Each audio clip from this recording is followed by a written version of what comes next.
CTET दिसंबर 2024 के एक नए और लेटेस्ट क्लास में आप तमाम साथियों का मैं स्वागत करता हूं, खैर मकदम करता हूं। आज के इस लेटेस्ट और नए क्लास में आप सभी साथी के लिए जो क्लास है वो है अंदाज़ा कद्र। अंदाज़ा कद्र यानी मूल्यांकन के बारे में इस क्लास में डिस्कस करेंगे पेडागोजी को लेकर के।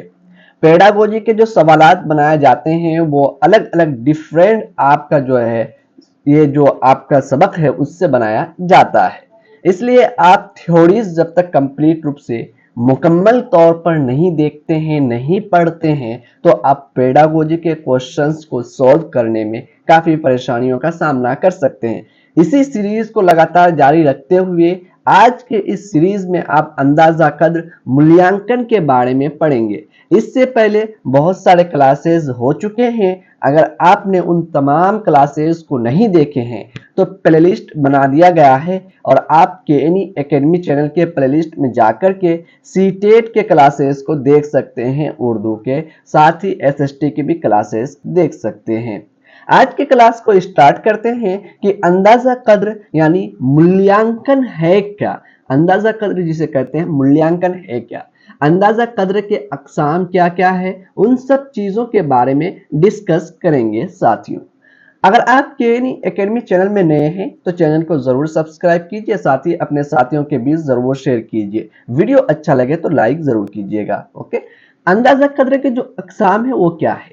तश्कीली अंदाजा कद्र। अब ये तश्कीली अंदाजा कद्र तो हम उर्दू में जानते हैं, इसे इंग्लिश में क्या बोला जाता है, हिंदी में क्या बोला जाता है, इसको लेकर डिस्कस करते हैं कि तश्कीली अंदाजा कद्र को हिंदी और इंग्लिश में क्या बोलते हैं।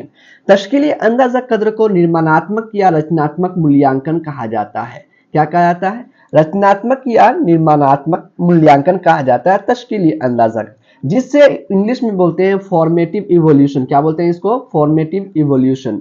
तकमीली अंदाजा कद्र क्या है? अब आपके पास तकमीली अंदाजा कद्र, जिसको योगात्मक मूल्यांकन कहते हैं। क्या कहते हैं इसको?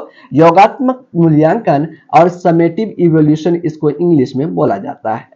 तशखीसी अंदाजा कद्र क्या है? तशखीसी अंदाजा कद्र इसे बोलते हैं हिंदी में निदानात्मक, यानी किसी भी चीज का निदान लगाना, निकालना, सॉल्यूशन निकालना, डायग्नोस्ट करना, पता करना कि है क्या, तशखीस करना, डायग्नोस्ट करना, निदान करना। इवोल्यूशन यानी डायग्नोस्टिक इवोल्यूशन कहा जाता है तशखीसी अंदाजा कद्र को।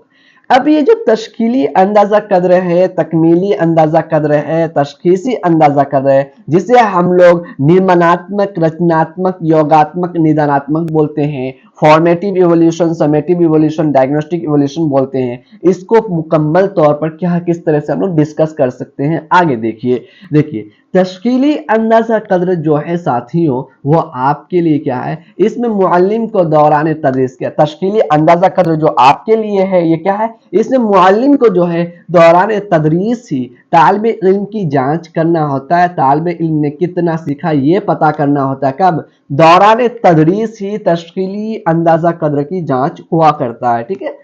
अब तकमीली अंदाजा कद्र क्या है, इसके बारे में डिस्कस करते हैं। ये जांच निसाब के मुकम्मल हो जाने के बाद, यानी तकमील, क्या बोल रहा है, तकमीली अंदाजा कद्र, यानी इसका जो जांच होता है, पड़ताल होता है, कब होता है? जो आपका निसाब है, जो आपका किताब है, वो मुकम्मल हो जाने के बाद इससे मुअल्लिम को ये अंदाजा लगता है कि तालिब इल्म ने इस सबक से कितना सीखा है, तालिब इल्म जो सबक पढ़ा उस सबक से कितना सीखा। ये उमूमन क्या होता है, दर्जा बंदी का इम्तिहान होता है। ये सिर्फ मुकर्ररा वक्त पर कामयाबी की सतह की तस्दीक देता है। यानी जैसे कि आपको जैसे सीटेट के एग्जाम देने जाएंगे तो आपने 10th किया होगा, तो 10th किया होगा तो ये आपका कामयाबी की तस्दीक है कि आपने 10th में पढ़ा होगा, तब जाकर के आपने 10th में पास आउट होंगे। या फिर आप 10th के बाद फिर 12 में आएंगे तो 12 में भी आपने अच्छे से पढ़ाई की होगी, तब जाकर के आप कामयाबी को आपको कामयाबी मिली है। फिर आपने डीएलएड में एडमिशन लिया या इंट्रांस के द्वारा एडमिशन लिया या फिर आपने डायरेक्ट एडमिशन लिया, जैसा भी किए होंगे तो आपने ये कामयाबी की तस्दीक है। अब आप डीएलएड भी कर रहे होंगे या फिर डीएलएड पास आउट होंगे, फिर आपका सीटेट का एग्जाम है। तो इसी तरह से क्या बोलता है, ये सिर्फ एक मुकर्ररा वक्त पर कामयाबी क्या है, सतह की तस्दीक है। इसका मकसद तलबा की जानकारी और उनकी याददाश्त की आजमाइश या जांच से। अब इसका मकसद क्या होता है, सिर्फ कि तलबा ने कितना याद रखा, कितना उसको जानकारी आई, इन सब चीजों के बारे में क्या किया जाता है, जांच किया जाता है, पड़ताल किया जाता है तकमीली अंदाजा कद्र में। अब आगे हम लोग तशखीसी जांच क्या है इसके बारे में जांच करेंगे, जिसे डायग्नोस्टिक इवोल्यूशन कहते हैं, निदानात्मक बोलते हैं इंग्लिश में, हिंदी में। तो अब ये तशखीसी जांच क्या है इसको लेकर डिस्कस करते हैं। जो तालिबे इल्म तदरीस के दौरान नाकाम होते हैं, अब जो है बहुत सारे बच्चे ऐसे होते हैं आपके साथी जो 10th क्लास में फेल हो गए होंगे, तो वो क्या है, जो तालिबे इल्म तदरीस के दौरान नाकाम होते हैं, उनकी नाकामी का पता लगाना ही क्या है, तशखीसी जांच कहलाता है। क्या कहलाता है, तशखीसी जांच कहलाता है। तशखीसी जांच तालिबे इल्म के आमोदिश के शोबों में ताकत और कमजोरी की तफसीली तस्वीर फराहम करते हैं।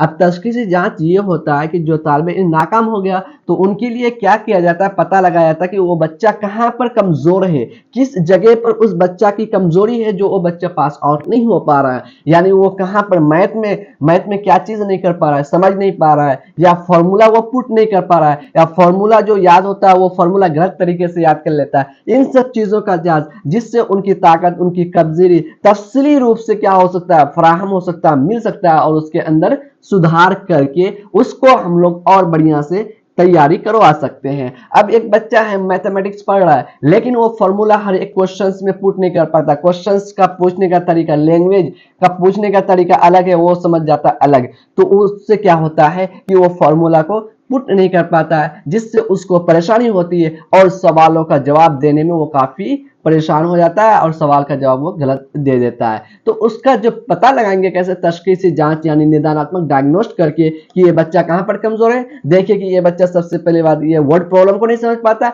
दूसरी बात इसको जो फॉर्मूला है ये फॉर्मूला को पुट नहीं कर पाता है। तो ये दोनों जांच कहां से निकली, हमारी तशखीसी जांच यानी डायग्नोस्टिक इवोल्यूशन, जिससे उससे पता चला कि वो बच्चा मैथ में कमजोर है। इस सब चीज का पता लगाए। साथियों, अगर अभी तक आपने केएनई एकेडमी चैनल को सब्सक्राइब नहीं किए हैं तो सब्सक्राइब जरूर कीजिए, साथ ही बेल आइकन को दबा दीजिए। आने वाले क्लासेस में इससे बेहतर क्लासेस आपको प्रोवाइड की जाएगी। साथ में अगर आप नोट्स लेना चाहते हैं तो डिस्क्रिप्शन में आपको व्हाट्सएप नंबर, टेलीग्राम चैनल दिया गया है, आप वहां से जाकर भी नोट्स प्रोवाइड कर सकते हैं, ले सकते हैं, आपको प्रोवाइड किया जाएगा केएनई एकेडमी द्वारा। पैमाइश के जो 4 नमूने हैं वो क्या है वो बात करते हैं। ये तो हो गया अंदाजा कद्र। अब पैमाइश जो करते हैं वो किस तरह से करते हैं उसके बारे में बात करते हैं। आमोदिश का अंदाजा कद्र, किसका, आमोदिश का अंदाजा कद्र यानी अधिगम का मूल्यांकन, असिस्मेंट ऑफ लर्निंग, क्या बोला जाता है, असिस्मेंट ऑफ लर्निंग। आमोदिश के लिए अंदाजा कद्र यानी अधिगम के लिए मूल्यांकन, असिस्मेंट फॉर लर्निंग, क्या होता है, असिस्मेंट फॉर लर्निंग। अंदाजा कद्र बतौर आमोदिश, अधिगम के रूप में मूल्यांकन, असिस्मेंट एज लर्निंग। आमोदिश में अंदाजा कद्र, अधिगम में मूल्यांकन, असिस्मेंट इन लर्निंग, इसको बोलते हैं इंग्लिश में। अब चलते हैं आगे, बात करते हैं इन सब के बारे में कि आमोदिश के लिए अंदाजा कद्र क्या है। सीखने के लिए किया गया अंदाजा कद्र को आमोदिश के लिए अंदाजा कद्र यानी अधिगम, आमोदिश मतलब क्या होता है, अधिगम, अंदाजा कद्र मतलब मूल्यांकन, सीखने के लिए किया गया अंदाजा कद्र आमोदिश के लिए अंदाजा कद्र कहा जाता है। इसमें तलबा का किरदार अहम होता है, मुअल्लिम का ताउन और रहनुमाई भी क्या मतलब यानी शामिल होता है। साबिका मालूमात, बच्चों की साबिका मालूमात का जांचना, दाखिला इम्तिहान, ला सलाहियत का जानना, क्या, ला सलाहियत का जानना, तदरीसी तरीका का इंतखाब, मश्क करना, क्या करना, मश्क करना। आमोदिश का अंदाजा कद्र, सीखने के बाद किया गया अंदाजा कद्र को आमोदिश का अंदाजा कद्र कहा जाता है, यानी सीखने के बाद किया गया अंदाजा कद्र को क्या कहते हैं, आमोदिश का अंदाजा कद्र। इसमें अहम किरदार किसका होता है, मुअल्लिम का होता है। किसी भी काम के इंतखाब पर किया गया अंदाजा कद्र को आमोदिश का क्या कहते हैं, अंदाजा कद्र कहा जाता है। एक मुतय्यना मुद्दत के बाद तलबा की आमोदिश की पैमाइश की जाती है। एक मुतय्यना मुद्दत होता है, उस मुद्दत के बाद तलबा की क्या की जाती है, पैमाइश की जाती है। सालाना इम्तिहान यानी सालाना इम्तिहान लिया जाता है, किसमें, आमोदिश का अंदाजा कद्र में। तदरीसी अमल में आमोदिश की गलतियों की जानकारी यानी तदरीसी आमोदिश में अमल की जो गलतियां होती हैं उनकी जानकारी। अंदाजा कद्र ग्रेड और नंबर, ये जो अंदाजा कद्र होता है इसमें ग्रेड और नंबर हुआ करता है। अब आमोदिश में अंदाजा कद्र क्या है इसके बारे में, तदरीस के दौरान ही अंदाजा कद्र को आमोदिश में अंदाजा कद्र कहा जाता है, यानी तदरीस जो चल रहा है, क्लास जो चल रहा है आपका, उसके दौरान, उसके मिड में, उसके दरमियान में ही आपका जो अंदाजा कद्र होता है उसे आमोदिश में अंदाजा कद्र कहा जाता है।